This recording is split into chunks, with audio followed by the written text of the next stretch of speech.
Hello दोस्तों, welcome to Shashank Vishwakarma academy. और आज की वीडियो में हम लोग निर्देशन से जितने भी इम्पोर्टेंट आपके जो क्वेश्चंस बनते हैं वो सारे इस वीडियो के माध्यम से हम लोग डिस्कस करेंगे। ठीक है, तो निर्देशन सेवाओं का संगठन पहला टॉपिक है हमारा, इसके बारे में हम लोग जानेंगे। फिर निर्देशन कार्यक्रम के अंतर्गत निम्नलिखित निर्देशन से सेवाएं आती हैं, कौन कौन से किससे किससे आती सेवाएं वो देखेंगे। फिर विद्यालय निर्देशन से सेवा संगठन के आधारभूत विचार वो हैं।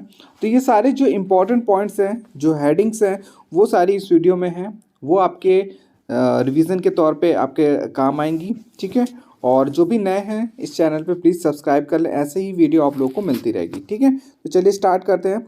सबसे पहले दिया गया है निर्देशन सेवाओं का संगठन। तो विद्यालय में निर्देशन का कार्य एक सामूहिक प्रक्रिया है।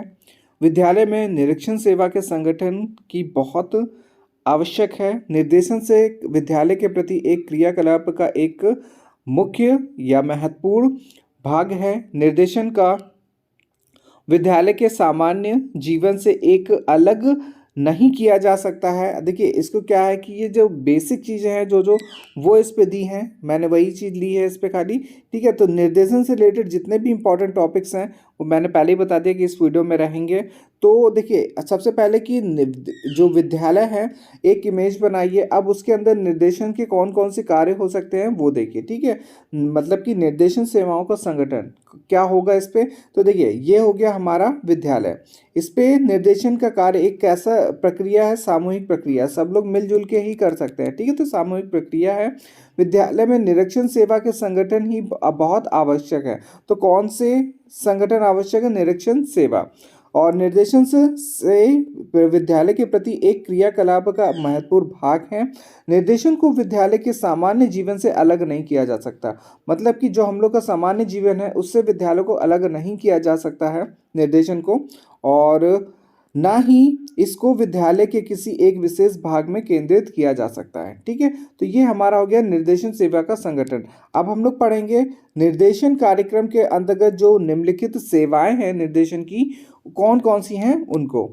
तो सबसे पहली सेवाएं हो जाएगी व्यावसायिक सूचना सेवा। ठीक है, काफ़ी इंपॉर्टेंट है और इसके अंदर मेरे ख्याल से आप लोग सब लोग लिख लेंगे। फिर है आत्मसूची सेवा, क्योंकि हेडिंग याद रहेगी तो जाहिर सी बात है कुछ ना कुछ आप लोग को हो ही जाएगा। फिर है व्यक्तिगत आधार सामग्री संकलन। फिर है व्यावसायिक तैयारी सेवा की कैसे उसकी तैयारी करा जाए। फिर परामर्श सेवा है। फिर नियुक्ति सेवा है। फिर अनुवर्ती सेवा है। फिर इसके बाद आती है अनुसंधान सेवा। ठीक है, फिर इसके बाद जो हमारा इम्पोर्टेंट टॉपिक है वो है विद्यालय सेवा में सेवा से सेवा संगठन विद्यालय निर्देशन से सेवा संगठन के आधारभूत विचार। तो कौन कौन से विचार हैं उनको देखेंगे। तो इस पे दिया गया सबसे पहला कि विद्यालय निर्देशन सेवा संगठन। फिर है कार्य निर्धारण, कौन सा कार्य करना है, किसको कार्य देना है, कौन से कर्मचारी को कार्य देना है उसके शिक्षा के अनुसार। और फिर इसके बाद है निश्चित कार्य सौंपना, कौन सा कार्य किसको सौंपा जाएगा। ठीक है, फिर अधिकार क्षेत्र का निर्धारण, कर्मचारी के कौन कौन से अधिकार होंगे उस कार्य को करने के लिए। फिर कर्मचारियों की परिभाषा, कौन कौन सी परिभाषाएं हो सकती हैं इसकी, वो है। और फिर है संगठन का स्वरूप, कैसा होना चाहिए संगठन का स्वरूप, वो है। और फिर है सरल संगठन। ठीक है, क्योंकि जटिल संगठन अगर बना देंगे तो अगर कुछ उस पर एडिट करना हुआ या कुछ नया बनाना हुआ तो वो नहीं बन पाएगा। ठीक है, इसीलिए जो भी संगठन बनता है वो एक सरल होता है। फिर इस पे दिया गया है विद्यालय निर्देशन सेवाओं के संगठन के प्रचलित सिद्धांत, कौन कौन से संगठन के जो सिद्धांत है वो। तो इसका पहला हो जाएगा रेखा संगठन। फिर है कर्मचारी संगठन, फिर दोनों आ जाएंगे, रेखा संगठन और मिश्रित संगठन, दोनों का मिश्रित रूप। तो रेखा संगठन में क्या होता है, इस प्रकार के संगठन में अधिकतर क्रम से कर्मचारियों में ऊपर से नीचे तक एक सीधा स्तरीकरण होता है। ठीक है, तो ऐसे आप लोग मान सकते हैं कि सबसे पहले जो भी हमारा प्रमुख होगा वो होगा, फिर उसके नीचे जो हमारा प्रमुख होगा वो होगा, फिर नीचे हो जाए, फिर लास्ट में हमारे कर्मचारी और जो भी लोअर हैं वो। ठीक है, तो एक ये क्रम से चल रहा है पूरा। ठीक है, तो ये कौन सा हो जाएगा, रेखा संगठन।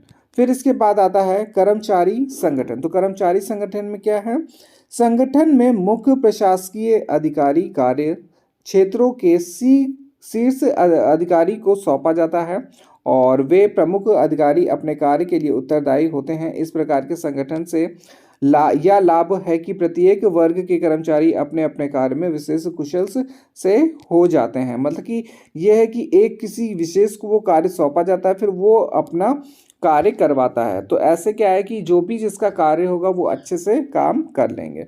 फिर इसके बाद आता है रेखा कर्मचारी मिश्रित संगठन, मतलब कि दोनों इस पे मिश्रित हो जाएंगे। तो उपर्युक्त दोनों प्रकार के संगठनों के मिश्रित रूप को रेखा कर्मचारी संगठन, इसे हटा दीजिए, मिश्रित होगा, मिश्रित संगठन कहते हैं।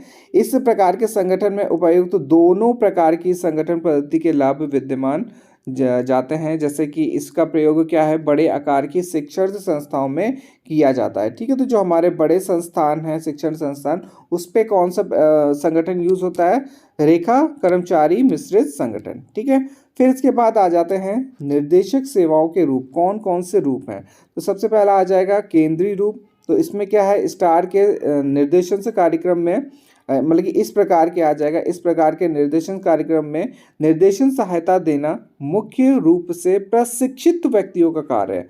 तो किस पे आ जाएगा, केंद्रीय रूप में क्या कैसे लोग इस पे सहायता देंगे, निर्देशन सहायता देंगे, तो प्रशिक्षित विशेष व्यक्तियों द्वारा ये दिया जाता है। ठीक है, विशेष व्यक्तियों द्वारा। फिर है विकेंद्रीकरण रूप। तो इस पे क्या है, इस पे अध्यापक का उत्तरदायित्व होता है, अध्यापक के द्वारा ये निर्देशन दिया जाता है। फिर इसके बाद आ जाता है मिश्रित रूप। ठीक है, तो कुछ विद्यार्थियों का यह मानना है कि निर्देशन से कार्यक्रम का रूप उपयुक्त दोनों रूपों का मिश्रित रूप होना चाहिए, अर्थात विशेषकों और अध्यापकों को सामूहिक रूप से निर्देशन देना चाहिए। ठीक है, तो मिश्रित में कौन कौन आ जाएंगे, दोनों आ जाएंगे इस पे। फिर आते हैं अच्छे निर्देशन संगठन की विशेषताएं। कौन कौन सी विशेषताएं होती हैं अच्छे संगठन की, उसको देखेंगे। तो निर्देशन कार्यक्रम छात्र केंद्रित होना चाहिए। कैसा होना चाहिए कोई भी एक संगठन, तो कैसा होना चाहिए, छात्र केंद्रित होना चाहिए। व्यक्ति की सहायता होनी चाहिए, सभी व्यक्तियों के लिए निर्देशन सेवाएं होनी चाहिए उस पर। और छात्रों में निर्णय क्षमता का विकास होना चाहिए। कोई भी एक हमारा निर्देशन संगठन अगर बन रहा है तो कैसा होना चाहिए, वो छात्रों के निर्णय क्षमता का विकास होना चाहिए उससे। फिर समस्त कर्मचारियों का सामूहिक उत्तरदायी होना चाहिए। प्रशिक्षित कार्यकर्ताओं का चयन होना चाहिए, एक विशेष कार्यकर्ता होने चाहिए उसमें। और विभिन्न विधियों का प्रयोग करना चाहिए, अलग अलग विधि का प्रयोग करें उसमें। परीक्षणों का प्रयोग करें, अध्यापकों का सहयोग लें। कोई भी निर्देशन अगर बनेगा तो उस पर अध्यापकों का सहयोग मस्ट है और ज़रूरी होता है, क्योंकि उन्हीं से आगे आपका प्रोसेस चलेगा। फिर व्यावसायिक कार्यक्रमों का आयोजन होना चाहिए, जो भी है हमारे कार्यक्रम के आयोजन होना चाहिए हर प्रकार के। फिर व्यावसायिक गोष्ठियों का आयोजन होना चाहिए, सेवा भावना होनी चाहिए, गोपनीयता का सिद्धांत होना चाहिए। फिर आर्थिक सुविधाएं उपलब्ध होना है। ठीक है, मतलब कि पैसों से रिलेटेड कोई भी सुविधा है तो उसको उपलब्ध होना चाहिए। फिर समस्यात्मक बालकों के लिए विशिष्ट कार्यक्रम होना चाहिए। जितने भी हमारे समस्यात्मक बालक हैं अलग अलग तरीके के, तो उनका अलग अलग कार्यक्रम होना चाहिए। ठीक है, एक साथ भी करवा सकते हैं या तो अलग अलग करवा लीजिए। फिर इसके बाद अभिभावकों से संपर्क होना चाहिए, तो मीटिंग जो होती है मीटिंग करवा दीजिए, जिससे कि संपर्क बना रहा है। और भी प्रकार हैं संपर्क बनाने के। और फिर अन्य संस्थाओं से संपर्क करना, अलग अलग जो संस्थाएं हैं उससे भी संपर्क होना चाहिए। फिर संचित अभिलेख पत्र का आयोजन। ठीक है, फिर इसके बाद आता है हमारा निर्देशन सेवाओं को सफल संगठन के लिए निम्नलिखित बातों का ध्यान रखना चाहिए।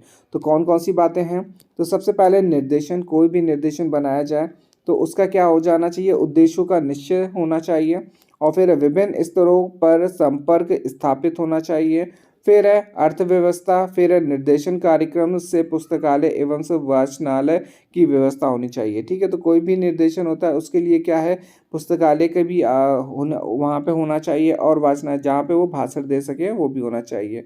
फिर है मनोवैज्ञानिक प्रयोगशाला की व्यवस्था होनी चाहिए, जिससे कि बच्चों का पता चले कि वो कैसे किस चीज़ में रुचि लेते हैं, किस में उनका मन ज़्यादा लगता है। फिर पाठ्यक्रमोत्तर से कार्यों का आयोजन होना चाहिए।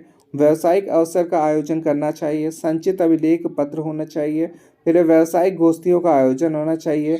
स्वास्थ्य सेवाओं का आयोजन, ठीक है, जो मेडिकल कैंप लगता है वो भी होना चाहिए। फिर परामर्श करना, नियोजन सेवाएं हो गई, अनुवर्ती सेवाएं हो गई। फिर लास्ट में आ जाता है निर्देशन सेवाओं का मूल्यांकन। ठीक है, तो ये सारे काफ़ी इंपॉर्टेंट पॉइंट्स हैं और आई होप कि आप लोग को अच्छे लगे होंगे और कुछ बहुत तो याद भी हो जाएंगे, क्योंकि अगर ये वाले पॉइंट्स आपको याद रहेंगे तो आप लोग को कुछ ना कुछ तो लिख ही लेंगे, ठीक है। और वैसे मेरे ख्याल से बहुत अच्छे से लिखेंगे, काफ़ी लोग का पूरा कंप्लीट भी हो चुका होगा, तो वो रिवीजन के तौर पे इस वीडियो को ले सकते हैं, जिससे कि आपको जो मेन पॉइंट्स हैं वो याद रहें, ठीक है। चलिए मिलते हैं नेक्स्ट वीडियो में, धन्यवाद।